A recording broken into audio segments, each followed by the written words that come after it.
तुमच्या आमच्या सर्वांच्या सहकार्यातून सुंदर असा दैशिष्ट्यमान अनुपम्य सोहळा येथे संपन्न झालेला आहे. प्रतिवर्ष आजचा हा अक्षता सोहळा अतिशय उत्कृष्टरित्या संपन्न झालेला आहे.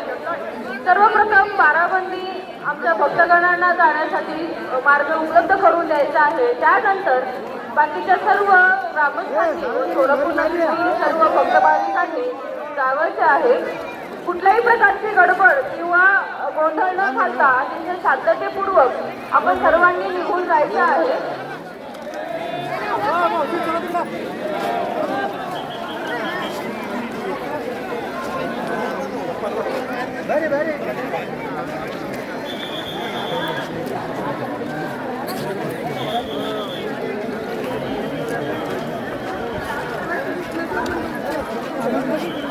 कुठल्याही प्रकारची काही गडबड न करता सर्व भक्तगणांनी पहिल्यांदा बाराबंदी या सर्व भक्तगणांना भाविकांना जाण्यासाठी मार्ग उपलब्ध करून द्यायचा आहे. आणि जाण्यासाठी महाद्वाराचा वापर त्याचबरोबर विष्णू घाट येथील जो प्रवेशद्वार आहे या दोन्ही मार्गांचा वापर करून शांततेने निघून जावयाचे आहे.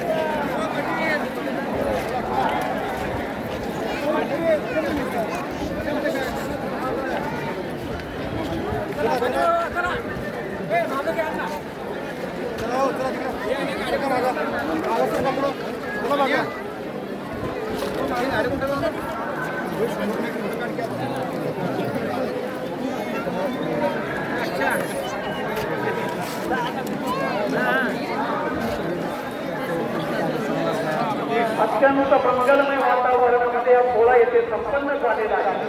प्रतिवर्षाप्रमाणे यंदाही मोठ्या भक्तीनं भावनेनं हा दैदिप्यमान सोहळा येथे संपन्न झालेला आहे. सर्व भाविक भक्तांना एक सूचना, एक विनंती की कोणीही गडबड गोंधळ न करता जेवढ्या शांततेनं ही यात्रा संपन्न झालेली आहे त्याच शांततेनं आपण सुजाण नागरिक, आपण शांतताप्रिय नागरिक, आपण परमेश्वराचे सद्भक्त याची जाणीव ठेवायची आहे. मंगलमय सोहळ्याचे संपन्न झालेला आहे. हा समोर आपल्याला बाहेर जाण्यासाठी महापौरातून बाहेर पडायचं आहे. त्याचबरोबर समोर अल्लाह प्रभूचं मंदिर जिथं आहे त्या मंदिराच्या मार्गे आपण बाहेर पडायचं आहे. या यात्रेत तुम्ही सर्वांनी सहभागी झाला. तुमच्यासारखं धन्य धन्य कोणी नाही.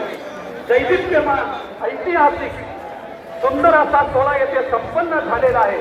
मोठ्या भक्तीनं भावनेनं अत्यंत शांततेनं मंगलमय वातावरणामध्ये हा सोहळा येथे संपन्न झालेला आहे.